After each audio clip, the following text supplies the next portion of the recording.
और अंतिम बात कहने की अहिंसक होने के लिए चाहिए बहुत साहस, और ये साहस उसी में आता है जिसको ईश्वर पर भरोसा होता है।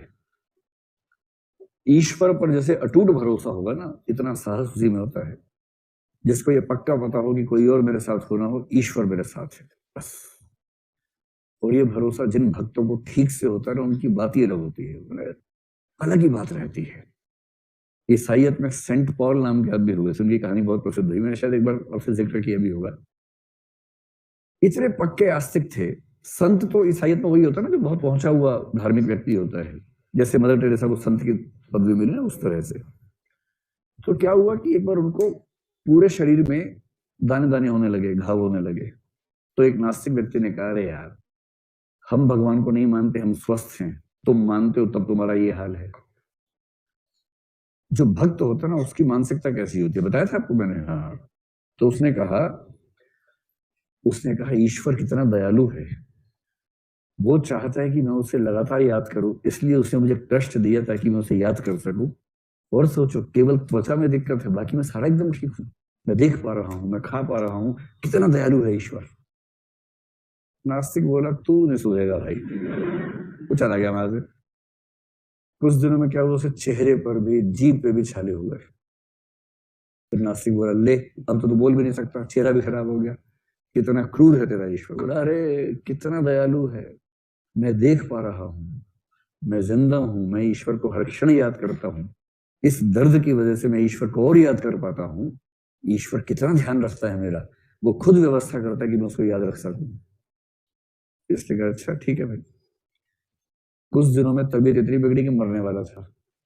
फिर वो आदमी आया, बोले, अब तो सुधर जा भाई, हम तो ईश्वर को नहीं मानते, मौज मस्ती में जी रहे हैं, तुम भगवान भगवान करते रहे, मरने को इसी उम्र में आ रहे हो, कुछ तो शर्म करो, अब तो मान लो भगवान नहीं होता। बोला, अरे यार, तुम नहीं समझोगे, ईश्वर इतना दयालु है कि मेरी मोहब्बत देख के मुझे जल्दी अपने पास बुला रहा है। तुम्हें कहां ये सुख मिला, मुझे बुला रहा है। ये जो गहरा विश्वास होता है ना, और गहरे विश्वास के मामले में पश्चिम की परंपरा एक व्यक्ति का जिक्र करती है बार बार, उसका नाम है अब्राहम या इब्राहिम।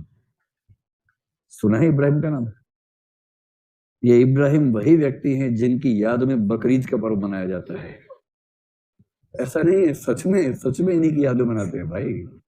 इब्राहिम को बोलते हैं फादर ऑफ फेथ, विश्वास, आस्था।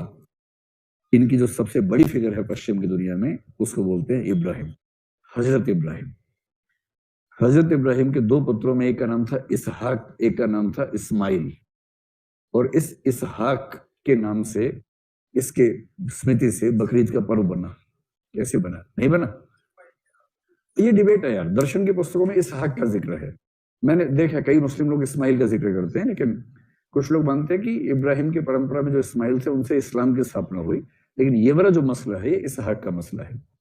एक बड़ी अच्छी किताब है बी के लाल की, दर्शन पे, उसमें अस्तित्ववाद पे बड़ा अच्छा लिखा हुआ है। कीरकेगार्द को पढ़िए, कीरकेगार्द की व्याख्या करते हुए उसमें इसहाक की पूरी कहानी है, ये वाली कहानी। तो कहानी ये है कि इब्राहिम को ईश्वर में गहरी आस्था थी। एक दिन सो के उठे, उनकी पत्नी को भी गहरी आस्था थी, और उनके बेटे को अपने माँ बाप में गहरी आस्था थी। उस बेटे का नाम इसहाक है। तो एक दिन सो के उठे इब्राहिम, अपनी पत्नी से बोले कि मुझे ईश्वर ने सपने में एक आदेश दिया है। पत्नी ने पूछा, क्या आदेश दिया है? बोले, आदेश दिया है कि जो तुम्हें सबसे प्यारी वस्तु इस दुनिया में है, वो मुझे समर्पित करो। तो मैं समझ नहीं पा रहा हूं। फिर पत्नी और वो बैठ के बात करने लगे, सबसे प्यारा क्या है? तो इब्राहिम ने कहा, सबसे प्यारा तो मुझे मेरा बेटा है, इसहाक। पत्नी ने कहा, हाँ सही बात है, सबसे प्यारा तो वही है। इस समय ईश्वर चाहते हैं कि हम उसे समर्पित करें। अब इस बात पे बड़े बड़े इंसान हिल जाएंगे, पर वो बिल्कुल नहीं हिले। उन्होंने कहा, ठीक है, ईश्वर चाहते, फिर क्या सोचना है, ठीक है। इसहाक को बुलाया कि बेटा देखो, ऐसे सपना आया था, ईश्वर ने कहा अपने सबसे प्यारी वस्तु को समर्पित करो, और हम तो तुमसे ज्यादा प्रेम किसी से करते नहीं है। इसहाक बोला, फिर सोचना क्या है, मेरी बलि कर दीजिए ईश्वर के लिए, सोचना क्या है इसमें, चलिए। बोले, चलो फिर तुम तैयार हो जाओ, नहा धो के फिर चलते हैं। बच्चा तैयार, बाप तैयार। शैतान ने आके उसकी माँ को समझाया, इब्लिस ने, लेकिन माँ समझ गई इब्राहिम के पास शैतान है, इब्राहिम भी समझ गया शैतान है, उसकी बात पे नहीं आया, ले गए इसहाक को। इसहाक भी कैसा बच्चा था, एकदम साथ साथ चल रहा प्रेम से एकदम, कि पापा कह रहे सोचना क्या है इसमें, जैसे श्रवण कुमार भारत में थोड़ा ना है, श्रवण कुमार वहां भी तो होते हैं। और उसके बाद इसहाक को बांध दिया उस खूंटे से जहां बलि दी जाती है, खतरनाक धार वाला एक हथियार निकाला जो उसके लिए था, और आंख बंद करके उसकी गर्दन पे खचाक से मारा,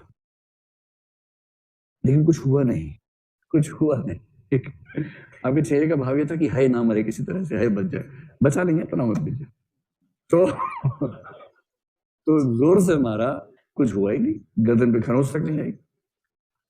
उससे इब्राहिम को ये लगा कि शायद मुझे जानबूझ के ऐसा खंजर दिया गया, ऐसा हथियार दिया गया जिसमें धार है ही नहीं। नाराज हो गए, गुस्से में आ गए, और गुस्से में उस हथियार को पटक के मारा, और जब फेंका उसको सामने एक चट्टान थी, उस चट्टान से टकराया, और धार ऐसी थी कि चट्टान के टुकड़े हो गए। मिथक हर जगह एक जैसे होते हैं, कहानी हर जगह एक जैसी होती है। तो हर धर्म में कहानियां बहुत रोचक रोचक प्यारी प्यारी होती है। और तब पता लगा धार कितनी तेज है, और उसी कोशिश में जब चट्टान पे हुआ तो वो उछल के पड़ोस में एक जानवर बंधा हुआ था, उसकी गर्दन पे जाके कटार लगी, वो कट गया। और तब इब्राहिम को लगा कि ईश्वर का संकेत है कि जो अपना सबसे प्यारा है, जो अपना बच्चा है, उस बच्चे के संकेत के रूप में किसी पशु की बलि कर दो। तब से एक परंपरा बनी कि किसी पशु को घर के अंदर पालो पालो पोसो बच्चे की तरह, और बकरीद के दिन अपने जिगर के उस टुकड़े की बलि करनी है। और जो ये बलि कर सकता है, इसका मतलब वो ईश्वर के लिए कुछ भी कर सकता है। ठीक है, तो महात्मा गांधी कह रहे हैं अहिंसा के रास्ते पर चलने के लिए बहुत साहस चाहिए, आत्मबल चाहिए, और वो आत्मबल उसी में होता है जो ईश्वर को बहुत गहराई से मानता है, और हर किसी के बस की बात वो नहीं होती है।